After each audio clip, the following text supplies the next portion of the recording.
बहना डरपति होएगी अंधेरिया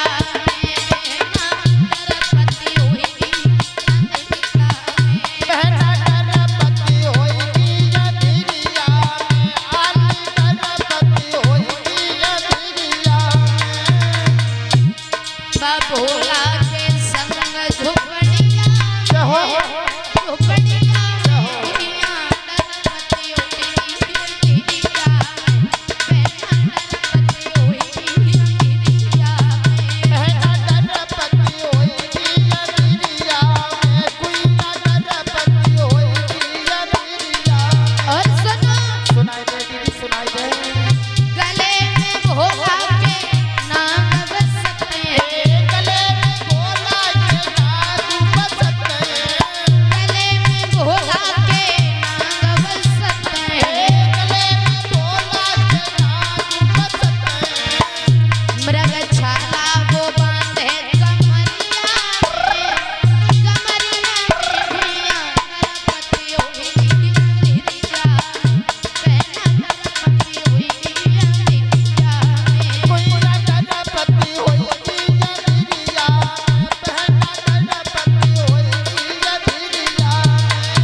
जैसे ही आपस में बातें कर रही सती की बहनें, तब तक सती की माँ आ गई।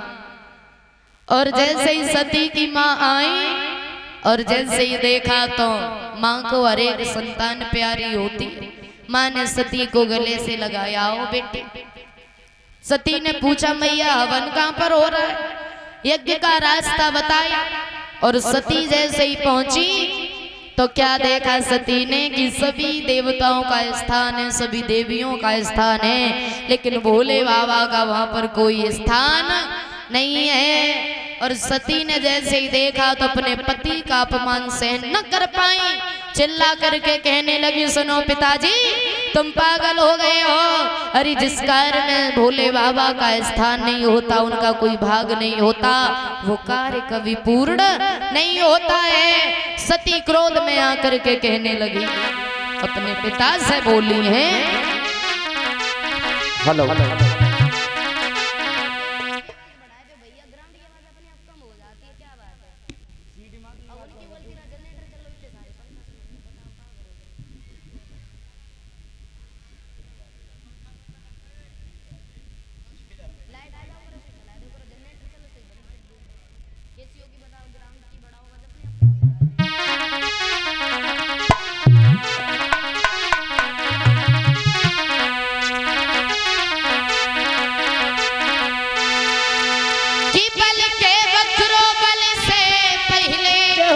और अपना बलिदान चढ़ाऊंगी।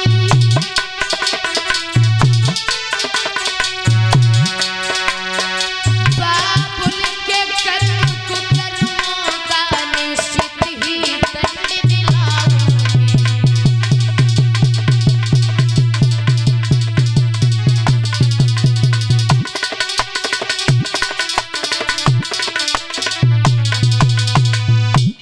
जैसे ये कहा सती आगे बढ़ी और आगे बढ़ करके यज्ञशाला में कूद गई। 2 गढ़ भोले बाबा ने भेजे थे, दोनों दौड़ के गए। जाके भोले बाबा से जैसे ही कहा, दौड़ के आए भोले बाबा, सती को जला उस यज्ञ में से निकाला। और जैसे ही सती को निकाला तो भोले बाबा सती के उस अधजले शरीर को अपनी गोदी में रख करके रोने लगे। और सती के उस अधजले शरीर को लेकर के चले। और जैसे ही लेकर के चले तो देवताओं ने मन में विचार किया, भोले बाबा पता नहीं अब क्या करने वाले हैं।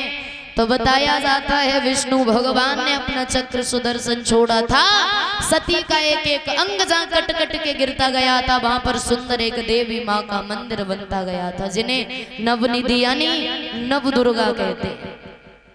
और कुछ लोग कहते हैं सती जी यज्ञशाला में जल करके भस्म हो गई। नहीं, भोले बाबा ने अधजला सती को यज्ञ में से निकाला था।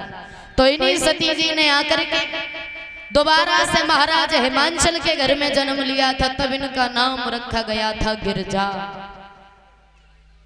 इधर जब घर में बिटिया ने जन्म लिया उसी समय देव ऋषि नारद जी का आना हुआ।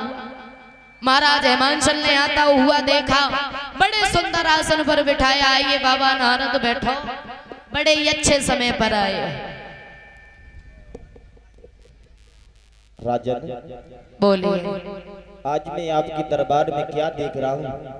क्या देख रहे हो? आपका दरबार एक फूलों से सजा हुआ है। हाँ। बड़ा ही शोभावान लग रहा है।